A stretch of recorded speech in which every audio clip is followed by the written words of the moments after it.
But anyway, the 2016 American Grand Prix is underway. Sebastian Vettel is at the back, he has spun off, there is chaos behind, as proven by the fact that Kimi Raikkonen, and Kimi's on the soft tyres, Kimi passed Nico.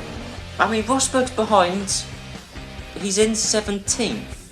So Bottas, he's done one set, or he's done a stint on softs, and now he's doing a stint on mediums. So Bottas is doing a one-stop strategy. And so Rosberg, what's good for him is that he's passed Verstappen. What isn't good is that the train which I cleared, within about a lap, Rosberg is still in. Hamilton's won this race, he's got past Raikkonen, that's easy. Raikkonen and Bottas won't be stopping again, Verstappen will. He qualified in pole position, he was the quickest guy in qualifying, he may have been down in 20 seconds, he's clawed his way essentially back up to the same track position that I'm in. He's a few seconds behind me, got past Perez. Vettel is one to watch out for. So I was looking pretty comfortable in 4th, well no, because I could soon finish in 6th, but coming around the last corner, I've just about been able to hold off Max Verstappen and Sebastian Vettel to finish 4th this Grand Prix. So essentially, Bottas taking out Vettel gave Bottas a podium. This is Formula One.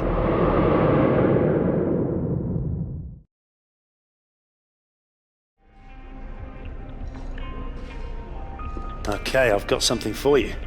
The new parts have been fitted to the car. The simulation numbers are good, so I look forward to your feedback. Check out the details. Right then guys, it's PSL here and I'm here for part 18 in my Formula 1 2016 Williams career mode.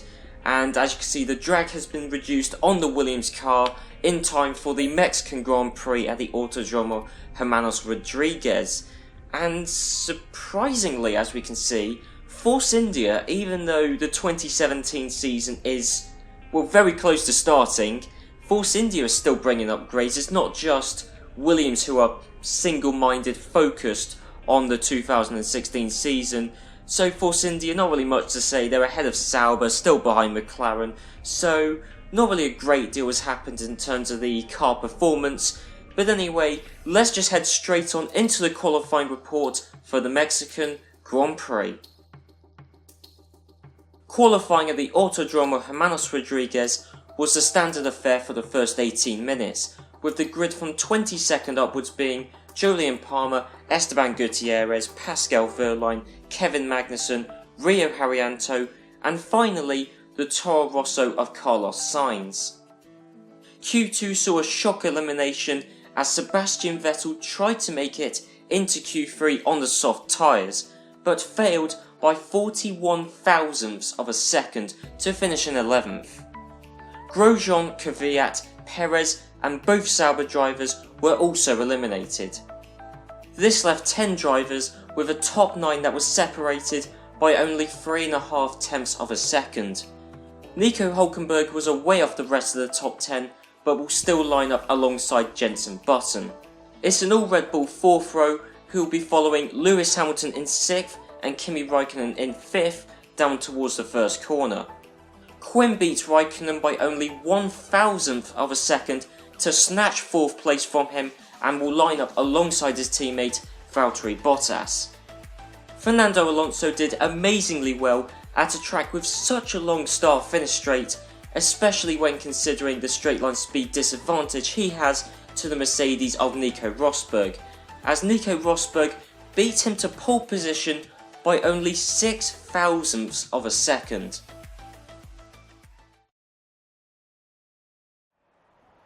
Right then, so here we are on the race strategy screen, and as always, it's a 2-stop strategy, soft, medium, starting on the second softest tyre compound. It's meant to be overcast for the majority of the race, although the sun should come out towards the end, so that will be nice. But let's talk about qualifying briefly. Fernando Alonso directly ahead of us, second place. How on earth Fernando Alonso qualified in second at a track like this, only 6 thousandths slower than Rosberg? I'll never know. In the same way, I'll never know how Sebastian Vettel didn't make it through into Q3 on the soft tyres when both me and Daniel Ricciardo did. How on earth that happened, I'll never know. But we got some variety in qualifying. Will we get some variety in the race results as the 2016 Mexican Grand Prix is underway, and nothing spectacular off the start, although Fernando Alonso, he really hasn't got off to a brilliant start, so he's going to be even more vulnerable to attack from both Williams as the McLaren. That is not quick in a straight line, both Williams are, and so is Kimi Raikkonen, as it turns out. I mean, 5th, 4th, it depends where Fernando Alonso is in the picture. Going to dive it up the inside of Kimi Raikkonen, leaving some space, but I've been spun around actually, and I was in 3rd place, and it looks like I'm going to be in 22nd. I've even had to engage reverse, but no, I'm in 21st because Kimi Raikkonen was also taken out in the collision there, so it looks like that was a crash between both myself and Kimi Raikkonen.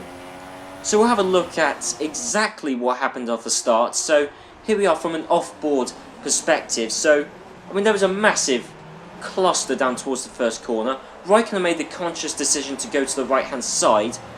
Spun around relatively easy, I have to say. I mean, that does kind of almost remind me of the F1 2013-2014 side pod glitch. Because he literally touched my side pod and he was spun around remarkably easily. Well, we'll take a look at it from his onboard. We know what it looked like from my perspective, because I deliberately tried to leave him some room, but Raikkonen, he's in 3rd place, decides to take the right hand side. That gives me the opportunity to pass him, and maybe I should have left a little bit more space, but that was kind of a 50-50. I'd still maintain he was spun around remarkably easily there, almost like the side pod glitch. And then Fernando Alonso qualified in 2nd, almost down into 6th, 7th place there. But, so he's in 5th at this point, and then just like Moses parted the seas, Raikkonen was off to his left, myself to his right, and Alonso's back up into a podium place. So, there you go. So, an okay start there for Fernando Alonso, but, well, I mean, I'm down in 21st. Raikkonen's a few seconds back. I've set the fastest lap on the 2nd lap of the Grand Prix. That's good. DRS has been enabled, although of course it isn't active at this moment in time. But I think we're still going to get past both Manor drivers there. And yes, despite the fact they got Mercedes engines, whoa! Nearly went into the back of Julian Palmer there. But either way, I've got past both Manor drivers, and it looks like actually up ahead there's been a bit of a collision there between Magnussen and Sainz. There's also Romain Grosjean, who seems to be heading this train there, which is handy in a way. It means I'm able to make up places quickly, but I mean, I'm now stuck up behind both Toro Rossos. They're just not moving anywhere. Meanwhile, you've got Rosberg and Bottas up the field who are just pulling away at this point. Yellow flags out. And it looks like there's Fernando Alonso with Lewis Hamilton who have spun off there. And the safety car has been deployed. Well, that's good, in a way, because it's going to bunch up the field and means that, in terms of physical distance, I'll be closer to Nico Rosberg, who is... I mean, at the moment, I think Rosberg is leading the Drivers' Championship, assuming he wins and I score no points. But either way, I mean, here's how this collision happened. So you got Hamilton, Alonso, and also Jenson Button getting in the mix as well. So you got Jenson Button, who's diving up the inside of Lewis Hamilton. So Hamilton has actually lost the place, surprisingly, to Button, and then Alonso actually spins around Lewis Hamilton, both in the wall. I think they've actually got away without any damage, but we'll have a look at that on board from Alonso's perspective, who his luck keeps shifting this Grand Prix weekend, but I'd have to say that was definitely an Alonso collision.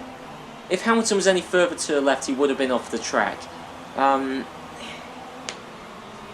know that could so easily have been avoided by Alonso, but either way, under the safety car, still behind both Toro Rossos, of course, and there's a few cars in the pits there, including my teammate Valtteri Bottas. The people pitting now, so we've got, was that 2 people in the pit lane? 3 people in the pit lane actually, so 3 people in the pit lane at the moment. The people pitting were all ones who were in the top 10, so super soft tyre starters, and as you can see, Marcus Ericsson at the moment is leading the Grand Prix. Sebastian Vettel in 2nd, Nasser in 3rd. I'm in 9th, so, you know, haven't done too badly in terms of, well, track position, but it's pretty irrelevant at this moment in time. Bottas, we saw him come into the pits, And because he came into the pits a lap earlier than Rosberg, Bottas is in 12th, Rosberg's in 15th. So for the second race in a row, Rosberg is going to be stuck behind other cars. I mean, you know, it's just been unfortunate, really, for Rosberg. He should have come in a lap earlier, but I think the Mercedes crew wanted to get in Hamilton because of any potential damage. But either way, the safety car has come in, and Marcus Ericsson is going to restart the Mexican Grand Prix. So coming around the last corner, we got 3, 4, 5 Ferrari engine runners, both Saubers, both Haas, and Sebastian Vettel. It's a top 5 Ferrari engined top 5 at the moment. But either way, Sebastian Vettel, that race lead for Marcus Ericsson has been short-lived, as Sebastian Vettel is going to retake the lead. Well, not retake it, he's actually going to take the lead for the first time. Meanwhile, while that was happening, I got past both Toro Rossos, are now up behind one of the Haas cars, actually. So that means, actually, one of the Haas cars was passed by Kevin Magnussen. I mean, that is a surprise. First of all, to see a Renault car beating a Ferrari-powered one in a straight line. But either way, in terms of actual distance, physical distance to the race lead, I'm not far off. Especially as right now, Sebastian Vettel is coming into the pit. So, well, he starts on the super softs, actually, did Sebastian Vettel. And he's going to exit the pits on the soft tyres. Was in first place, but of course with the safety car bunching everyone up. Where he actually is, it's impossible to say for the time being. Meanwhile, I'm in 4th place. Of course, I haven't come into the pits yet. We've got Romain Grosjean and Kevin Magnussen to get past. And pretty easy there for me to get past both of those guys. And I'm up into 2nd place. So the top 4 is Felipe Nasr, myself, Romain Grosjean, and Kevin Magnussen. That is a very strange top 4. I mean, of course, it's only temporary. Although Nasr's race lead wasn't. You may have noticed that the last highlight was a few laps ago. It took me a long time, genuinely, to catch up to Felipe Nasr. And as we saw in the Japanese Grand Prix, Nasr was doing brilliantly until Lewis Hamilton took him out. Well, I've been able to overtake Nasr without taking him out, so there's still hope for him to get a decent result this Grand Prix, especially as the top 10 are kind of the bottom 10, if you get what I mean, because they came into the pits really early. But Kimi Raikkonen, his day gets from bad to worse. He's got a rear left puncture, so that's destroyed his race. And same for Nico Rosberg, as Nico Rosberg, rather stupidly, has rear-ended Kimi Raikkonen. Nico Rosberg, this is a brilliant opportunity for him to massively close up in the Drivers' Championship, and he's thrown it away. Lost a bit of his front wing, he's going to have to come in the pits. Same for Kimi Raikkonen. Rosberg could so easily have taken the lead, or at the very least, got the championship points gap down to single figures, and he's gone and blown it. I mean, we haven't even done a third of the Grand Prix, don't get me wrong, but at the same time, I'm looking reasonably strong, apart from the fact that Bottas has already passed me, so I'm pretty much a pit stop behind my teammate. But that aside, I'm going to exit the pits. I'm in 5th place at the moment. 6th, Hamilton's got by, so's Verstappen, Alonso, Sebastian Vettel. But considering I was taken out of the first corner, or I got involved into a spin, I'm in 10th place. So I've gained 11 places in the span of, 12 laps, pretty much. I've almost gained a position in a lap, and it looks like I'm going to gain another position on Nico Hülkenberg, a guy who was in the top 10 in qualifying by the skin of his teeth, really. The only reason he was there is because Sebastian Vettel got knocked out because he was way off the pace compared to everyone else in Q3. And what is going on there? We just saw the end of that. A 3-way battle, which has now turned to a 4-way battle between Perez, Verstappen, and Lewis Hamilton. And I'm getting involved in all that, and actually that was a mistake getting involved in that so early, because I've now actually lost out to Sebastian Vettel and Fernando Alonso. So what on earth is going on? Suddenly, the action has just come out of nowhere. So we got, what's this, a 6-car train actually, including myself. I'm going to get past Sergio Perez. That will put me up into 6th place.